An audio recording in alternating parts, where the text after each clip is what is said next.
ഭൂമികയിലേക്ക് സ്വാഗതം. ഭൂമിക എന്നുള്ളത് രാമന്തളി പഞ്ചായത്തിലെ കുന്നൂര് കല്ലേറ്റുംകടവിലാണ്. നമ്മുടെ കൂടെ ഇപ്പോൾ ഉള്ളത് കൃഷ്ണേട്ടനാണ്. കൃഷ്ണേട്ടന്റെ കൃഷിത്തോട്ടത്തിലാണ് നമ്മൾ ഇന്നുള്ളത്.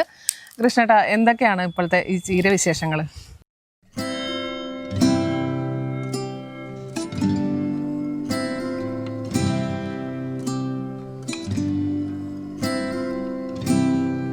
ചീര എന്ന് വിചാരിച്ചാൽ നമ്മൾ ഈ നവംബർ മാസം നടാൻ തുടങ്ങും. അപ്പോൾ ഡിസംബർ, നവംബർ എന്ന് പറഞ്ഞാൽ നവംബറിൽ തുടങ്ങിയാൽ നമ്മൾ മെയ് മഴ അവസാനിക്കുന്നവരെ നമ്മുടെ ചീര ഉണ്ടാവും.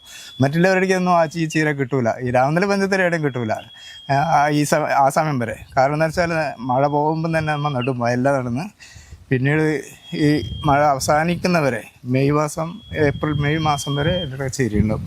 ചീര എന്ന് പറഞ്ഞാൽ ഞാൻ ഇവിടെ ഉണ്ടാക്കുന്നത് തന്നെ കൂടുതൽ ഉണ്ടാക്കുന്നില്ല, പക്ഷേ എന്നാലും നമ്മുടെ ഈ പ്രദേശത്ത് വെച്ചിട്ട് ഏറ്റവും കൂടുതൽ ചീര ഉണ്ടാക്കുന്നത് ഞാൻ. കൃഷ്ണേട്ടൻ്റെ ഒരു രീതി എന്ന് പറയുന്നത് ആവശ്യത്തിന് മാത്രം കുറച്ച് നട്ട് അതിൻ്റെ ഒരു സീസൺ കഴിയുമ്പോഴത്തേക്ക് അടുത്ത സ്റ്റേജ് അങ്ങനെ ആയിരിക്കും. അങ്ങനെയാണ് നമ്മളിപ്പം ഇപ്പം ഞാൻ നട്ട സ്ഥലത്തെല്ലാം പച്ചക്കറി നട്ടിട്ടുണ്ടാവും. എങ്ങനെയാണെന്ന് ആദ്യം തന്നെ ഈ വയലെല്ലാം കിളച്ചതിന് ശേഷം കുമ്മായിട്ടിട്ട് പിന്നെ തടെടുത്ത് വെച്ച് മൊത്തം കുമ്മായിടും.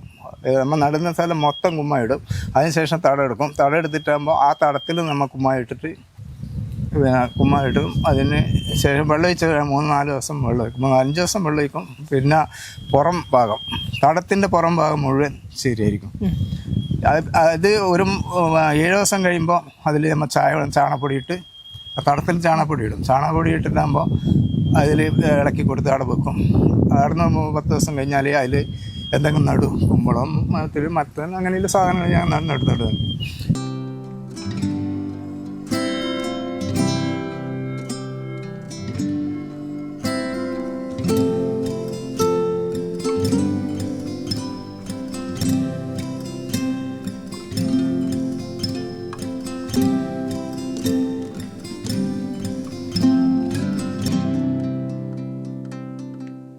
പിന്നെ അതിൻ്റെ ഇടയ്ക്ക് ഈ ചീര ആവും. ഇത് തടവിടാനാകുമ്പോൾക്ക് ചീര അങ്ങ് നല്ല ഉഷാറായിട്ട് വരും.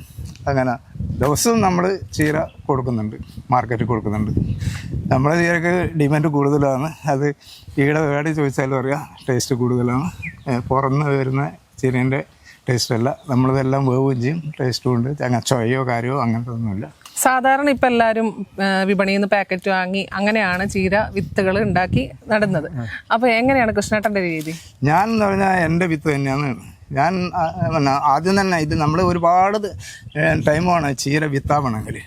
അപ്പോൾ ആദ്യം തന്നെ നമ്മൾ അത് വിത്തിന് വേണ്ടി പ്രത്യേകം കുറച്ച് വെക്കും. എന്നാലേ നമുക്കത് വിത്തായി കിട്ടുമല്ലോ. അല്ലെങ്കിൽ ഒരുപാട് ദീർഘം വേണം ഇത് ഉണ്ടാവാൻ വേണ്ടിയിട്ട്. അപ്പോൾ നമ്മളെ വിത്ത് തന്നെയാണ് നമ്മൾ ഉപയോഗിക്കുന്നത്. അതായത് ഹൈബ്രിഡ് രീതി അങ്ങനത്തെ അല്ല, ഹൈബ്രിഡ് ഒന്നും വാങ്ങുന്നില്ല. ചില വിത്തുകളെല്ലാം നമ്മൾ തന്നെ നാടൻ വിത്തുകളാണ് ഉപയോഗിക്കുന്നത്. ഇപ്പം ഹൈബ്രിഡ് വാങ്ങാൻ തുടങ്ങിയിട്ടുണ്ട്. പക്ഷേ ചീര വിത്തൊന്നും ഞാൻ വാങ്ങിയിട്ടില്ല. ചീര എന്ന് പറഞ്ഞാൽ എൻ്റെ കൃഷിയിൽ ഏറ്റവും കൂടുതൽ ചീര തന്നെയാണ്. ഇന്ന് ആദ്യം മുതൽ അവസാനം വരെ എൻ്റെ അടുത്ത് ചീര ഉണ്ടാവും.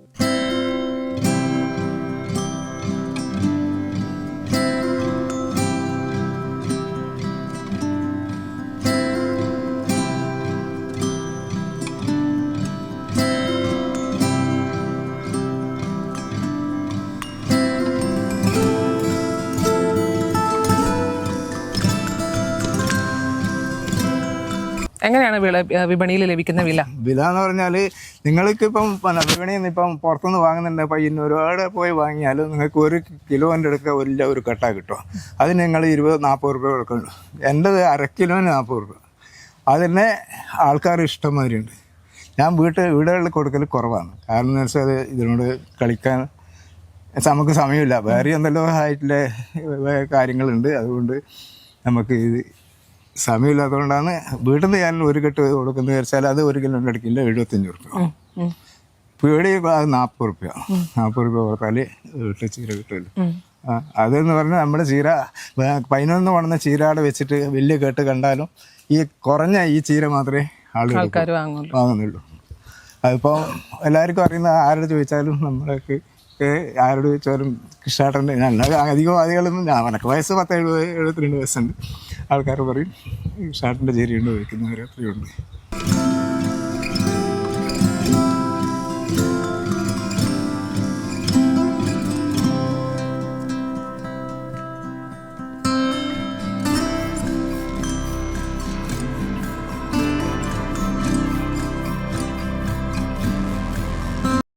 എങ്ങനെയാണ് ആ വളപ്രയോഗ രീതി എന്ന് പറയാമോ? ആദ്യം ഞമ്മ പറഞ്ഞില്ലേ, എല്ലാ സ്ഥലങ്ങളിലും കുമ്മയിട്ടു. കംപ്ലീറ്റ് നമ്മൾ നടുന്ന സ്ഥലങ്ങളിലും കുമ്മയിട്ട് വെള്ളടിച്ച് ഒരാഴ്ച കഴിഞ്ഞതിന് ശേഷമാണ് ഞാൻ ആ നടേണ്ട തടങ്ങൾ ഉണ്ടാക്കുന്നത്. ആ തടത്തിൽ പിന്നെ അതിനു മുമ്പേ നമ്മൾ വിത്ത് എല്ലാം പാകി, ഈ വിത്ത് പാകിയിട്ട് നമ്മൾ പറിച്ചു നട ചെയ്യുന്നു. അപ്പോൾ ഇതിൽ നമ്മളിപ്പം തൽക്കാലം അന്നേരം ഒന്നും ചെയ്യുന്നില്ല. ചില സമയത്ത് നമ്മൾ നല്ല പൊടി വളമുണ്ടെങ്കിൽ ഇട്ട് കൊടുക്കും. പിന്നീട് നമ്മൾ പിന്നെ ചാരം എന്ന് പറഞ്ഞാൽ നമ്മളെ ഈ പ്രദേശത്ത് വീടുകളിലെല്ലാം പോയാൽ ഇഷ്ടമാതിരി കിട്ടും. വീടുകളിൽ വിറക് കത്തിക്കുന്നുണ്ട്. അതാണ് ഞാൻ ഏറ്റവും കൂടുതൽ ഉപയോഗിക്കുന്നത്. അതുകൊണ്ടാണ് എൻ്റെ ചീരക്ക് ടേസ്റ്റും കൂടുതലാണ്.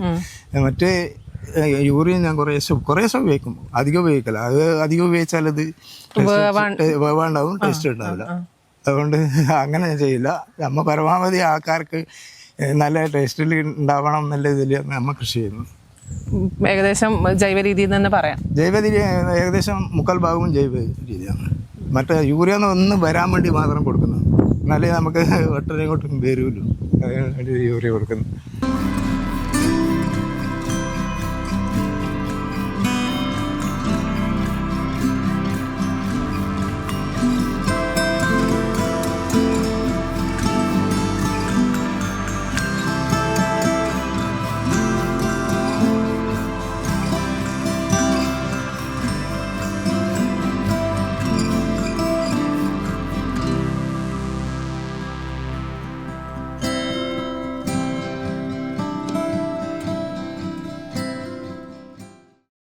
ജൈവ രീതിയിലുള്ള ഈ ചീരകൃഷിയും അതുപോലെ എൻ്റെ കയ്യിലുള്ള ഈ കക്കിരിക്കയും ഒക്കെ കാണിക്കാൻ സാധിച്ചതിൽ അതിയായ സന്തോഷമുണ്ട്.